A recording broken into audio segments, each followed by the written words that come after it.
देखिए मार्केट के अंदर एनएफओ की अगर बात की जाए तो बराबर आती रहती है। आज के दिन में अगर लिस्ट बनाकर मैं आपको बताऊं तो आज भी कई ऐसे एनएफओ हैं जो कि ओपन है या फिर ओपन होने वाले हैं। अगर हम गिनती करें तो टोटल 15-20 तो ज़रूरी हो जाएंगे, समझ रहे हैं। लेकिन सारे एनएफओ हमारे फ़ायदे के लिए नहीं होते हैं, कंपनी अपने फ़ायदे के लिए लॉन्च करती है। लेकिन उनमें से कुछ एनएफओज ऐसी होती हैं जहाँ पर हम पैसे बना सकते हैं, जहाँ पर अच्छा खासा कैपिटल बना सकते हैं। ऐसे ही एक एनएफओ के बारे में हम बात करने वाले हैं जो कि एचडीएफसी म्यूचुअल फंड हाउस की तरफ से लॉन्च कर दिया गया है।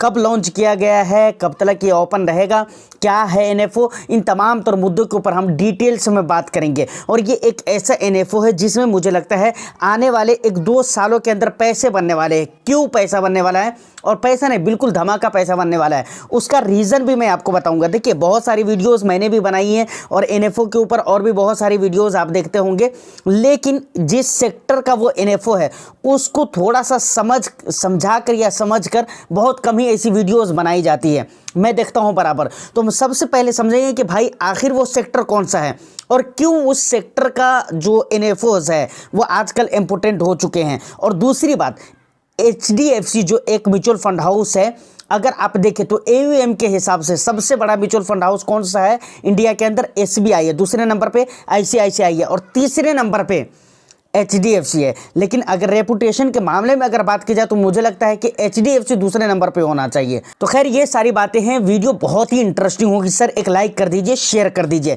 चैनल को अगर अभी तक आपने सब्सक्राइब नहीं किया है तो चैनल को भी ज़रूर सब्सक्राइब कर ले, क्योंकि इस तरह की इंटरेस्टिंग कंटेंट मैं आपके लिए लेकर आता रहता हूं। हम देखिए स्टेप बाय स्टेप समझेंगे। देखिए सबसे पहले मैं आपको बताना चाहूँगा कि हम जिस फंड के बारे में बात कर रहे हैं उस फंड का नाम है HDFC Nifty India digital index fund. Fund का नाम यह हो गया। अगर इसके बेंचमार्क इंडेक्स की अगर बात की जाए तो निफ्टी इंडिया डिजिटल टीआरआई।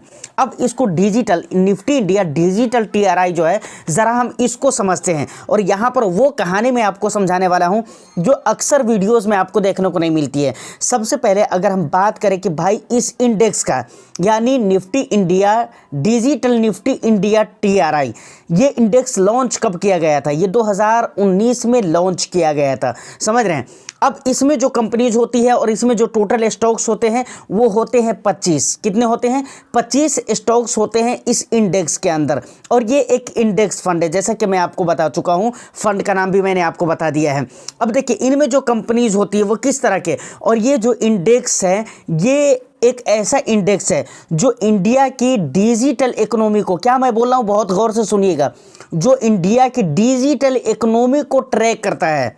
किसको ट्रैक करता है? इंडिया के डिजिटल इकोनॉमी को ट्रैक करता है, रिप्रेजेंट करता है। और ये ऐसी कंपनीज में अपने पैसों को निवेश करता है या ऐसी कंपनीज को ये ट्रैक करता है जो इंडियन डिजिटल इकोनॉमी सिस्टम से जुड़ा हुआ है। किससे जुड़ा हुआ है? डिजिटल इकोनॉमी सिस्टम से जुड़ा हुआ है। जैसे टेक्नोलॉजी हो गया, ई कॉमर्स हो गया, उसके बाद ऑनलाइन सर्विसेज हो गया, डिजिटल इंफ्रास्ट्रक्चर हो गया।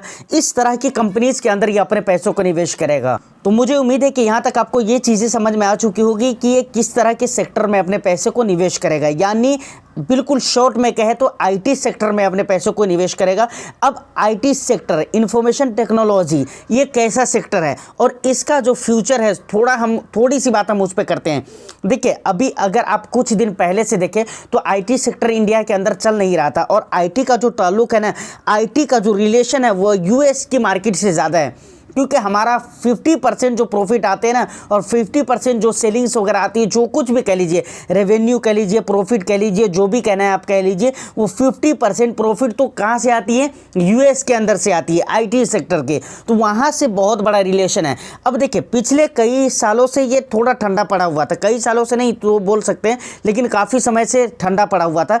लेकिन अभी हाल फिलहाल में ये चलना शुरू हुआ है। और कुछ सेक्टर ऐसे हैं इंडिया के अंदर जिनके बारे में ये कहा जा रहा है कि भाई अब इन सेक्टर में अच्छी खासी ग्रोथ देखने को मिलेगी। जैसे आईटी हो गया, उसके बाद फिनेंशियल, सबसे पहले नंबर पे तो फिनेंशियल हो गया और दूसरे नंबर पे आईटी हो गया, उसके बाद मेटल हो गया, उसके बाद और भी सेक्टर्स के बारे में बात की जा रही है कि भाई इन सेक्टर्स में अब तेज़ी आ सकती है। और ख़ास तौर से अगर मैं आईटी की बात करूँ तो यहाँ पर ज़्यादा अनुमान लगाए जा रहे हैं ट्रंप के आने से कि भाई अब यहाँ आईटी के जो बिजनेस है वो आगे की तरफ जा सकता है और अच्छी खासी मूवमेंट यहाँ पर देखने को मिल सकती है। तो इसलिए मुझे लगता है कि साल 2 साल 3 साल में बहुत अच्छा ग्रोथ यहाँ पर देखने को मिल सकता है। चलिए अब ज़रा हम इस फंड के बारे में यानी HDFC Nifty India digital index fund के बारे में थोड़ी सी जानकारी हम ले लेते हैं, उसके बाद फिर हम आगे की बात करेंगे जो कि बहुत इंपॉर्टेंट होने वाला है। और हम ये देखेंगे कि भाई इस तरह के जो फंड हैं उनके रिटर्न्स कैसे रहे हैं। सबसे पहले इस फंड की अगर मैं ओपनिंग डेट की बात करूँ तो 22 नवंबर यानी आज ही ये फंड ओपन हो चुका है। आप यहाँ पर सब्सक्रिप्शन के लिए मतलब अपना पैसा लगा सकते हैं, समझ रहे हैं ना। और 6 दिसंबर तक के ये ओपन रहेगा, समझ रहे हैं। ओपन इंडेड फंड है। NAV की बात करूँ तो नई बात नहीं है, बहुत पुरानी बात है, 10 रुपये की NAV प्राइस रहने वाली है। उसके बाद मिनिमम इन्वेस्टमेंट की बात की जाए तो ये एक बहुत अच्छी बात है, क्योंकि मिनिमम इन्वेस्टमेंट को लेकर खबरें निकल कर आ रही है कि SIP और लमसम दोनों 100 रुपये से हैं। और ये एक बहुत गजब बात है। अगर रियल में ऐसा रहा तो फिर बहुत मज़ा आएगा। ऐसे वैल्यू रिसर्च के वेबसाइट पे अगर आप जाकर देखेंगे तो वहाँ पर मिनिमम इन्वेस्टमेंट को 100 रुपया ही शो करवाया गया है, समझ रहे हैं।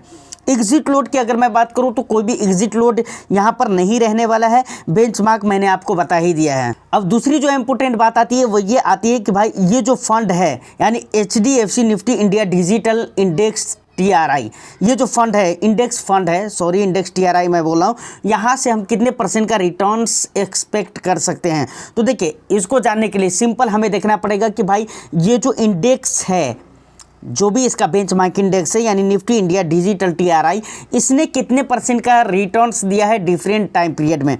1 ईयर का अगर रिटर्न्स देखें तो 34.92% यानी 34.92% का रिटर्न्स दिया है। पिछले 2 ईयर्स में देखा जाए तो 69.10% का रिटर्न्स दिया है, मतलब अच्छा खासा रिटर्न्स है। पिछले 2 ईयर्स में 69% का रिटर्न्स है। और 3 ईयर 5 ईयर्स के रिटर्न्स का कुछ भी डेटा अवेलेबल नहीं है। ये रिटर्न्स का डेटा मैंने मनी कंट्रोल के वेबसाइट से लिया है, आप भी जाकर वहाँ पर देख सकते हैं। लेकिन ओवरऑल जो रिटर्न्स रहे जब से ये इंडेक्स लॉन्च किया गया है तब से लेकर अभी तक का जो इसका CAGR रिटर्न्स रहा है वो रहा है 25% का, जो कि एक बेस्ट रिटर्न्स है भाई। तो यहाँ तक ये सारी बातें क्लियर हो गई। अब 2 बातें जो आपको याद रखना चाहिए, इसमें इन्वेस्टमेंट कितना करना चाहिए और कितने समय के लिए करना चाहिए। तो ऑफ कोर्स आपको 5 से 6 सालों के लिए, एटलीस्ट कम से कम आपको 4 से 5 सालों के लिए निवेश करना चाहिए। और अपनी पोर्टफोलियो का 10 to 15% ही आप निवेश करिए, अपने कैपिटल का कहिए या अपनी पोर्टफोलियो का 10 to 15% ही आपको इसमें निवेश करना है। यानी 1 लाख रुपया है तो 10 से 15 हज़ार ही आपको निवेश करना है इस तरह के फंड में, समझ रहे हैं ना। ज़्यादा निवेश करने की ज़रूरत नहीं है। दूसरी बात, इन्वेस्टमेंट करने से पहले आप रिसर्च ज़रूर कर लीजिए, किसी भी फंड के ऊपर हो। इस फंड की बात मैं नहीं कर रहा हूँ, किसी भी फंड पे या फिर इस फंड पे, समझ रहे हैं ना। आप एक मरतबा रिसर्च कीजिए कि वह आपके रिस्क एपिटाइट के हिसाब से सूटेबल है या नहीं है। और ये एक थेमेटिक फंड है तो यहाँ पर रिस्क बहुत ज़्यादा रहने वाले हैं। तो फाइनली ये वो सारी जानकारी है जो आपको पता होना चाहिए और जिसके बारे में आपको नॉलेज होना चाहिए। बट आप इन तमाम तर मुद्दों के बारे में और इस फंड के बारे में, HDFC म्यूचुअल फंड हाउस के बारे में आपका क्या अपना पर्सनल ओपिनियन है, आप मुझे अपना वैल्यूएबल फीडबैक कमेंट सेक्शन में ज़रूर दीजिएगा। उम्मीद करता हूँ कि वीडियो आपको अच्छी लगी हो तो एक लाइक करके ज़्यादा से ज़्यादा शेयर कर दीजिए। और चैनल को सब्सक्राइब नहीं किया तो चैनल को भी ज़रूर सब्सक्राइब कर लीजिए। ज़्यादा से ज़्यादा सपोर्ट करें। आप लोगों के प्यार की बदौलत यहाँ तक बी फाइनेंसर पहुँच चुका है और आप लोगों का सपोर्ट और प्यार रहा तो इससे भी आगे भी जाएगा, समझ रहे हैं ना। All the best, thank you for watching.